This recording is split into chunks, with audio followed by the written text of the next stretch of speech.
Healthy और tasty barfi को बनाने के लिए हमें चाहिए होगा दूध। तो ये मैंने आधा गिलास गर्म दूध ले लिया है।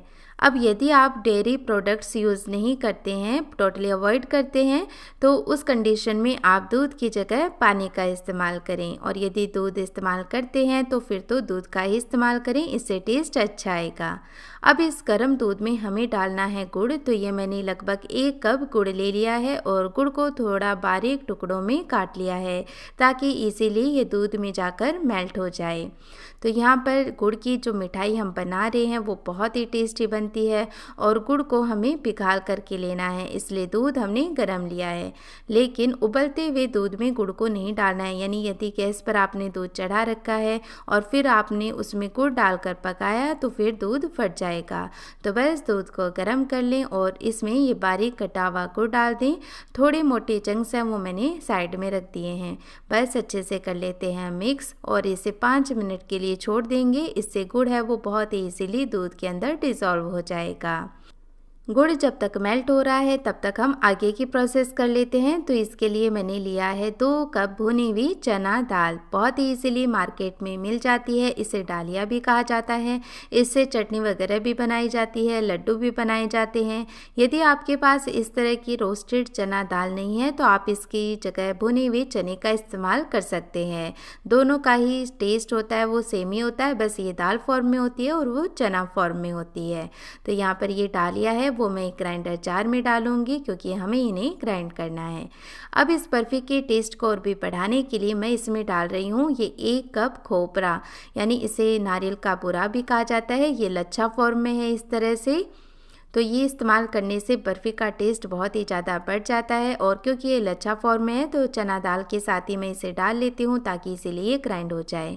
अब यदि आपके पास वैसा नारियल नहीं है तो कोई बात नहीं, इस तरह नारियल का बूरा आता है तो बस ये पाउडर फॉर्म में आता है और वो लच्छा फॉर्म में आता है। तो आपके पास ये है तो आप उसका इस्तेमाल कर सकते हैं। फ्लेवर के लिए कुछ इलायची के दाने भी मैंने इसी में डाल दिए हैं और बढ़िया से सारी चीज़ों को ग्राइंड कर लिया है।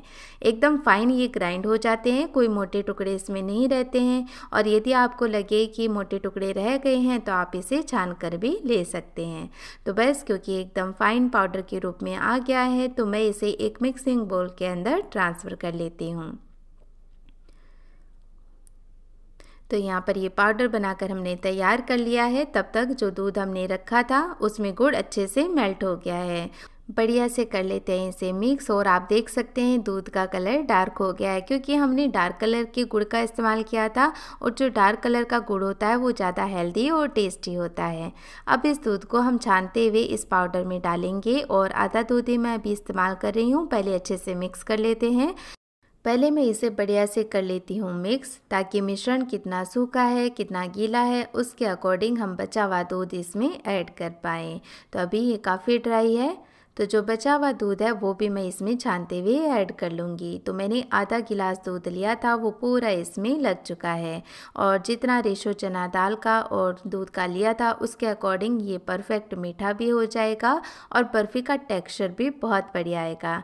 और ये देखिए मिश्रण है वो बढ़िया से सेट हो गया है। अभी ये थोड़ा सा गीला है क्योंकि हमें इसे सेट करना है, तो सेट करने के लिए इसी तरह का मिश्रण हमें तैयार करना होगा। अब जैसे जैसे ये मिश्रण धीरे धीरे दूध को एब्जॉर्ब करेगा, अच्छे से फूल भी जाएगा और बढ़िया से सेट भी हो जाएगा।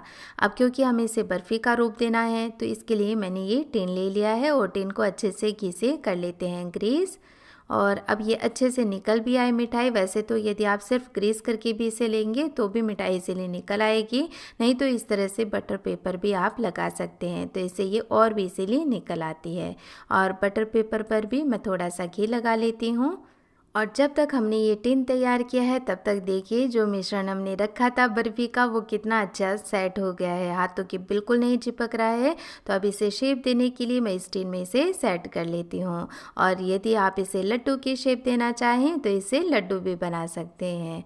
तो ये बढ़िया से मैंने पहले हाथ से इसे सेट कर लिया है और अब एक स्पैचुला से या फिर आप कोई कटोरी या गिलास ले लें, इसे ऊपर से अच्छे से सेट कर दें ताकि मिठाई देखने में बढ़िया लगे। तो ये मैंने अच्छे से सेट कर लिया है। वैसे तो ये 15-20 मिनट में ही सेट हो जाएगी, लेकिन यदि आपके पास ज़्यादा समय है तो आप इसे ज़्यादा समय तक भी रख सकते हैं। यदि आप इसे ज़्यादा रेस्टिंग टाइम भी देते हैं ना तो ये मिठाई हार्ड नहीं होती है।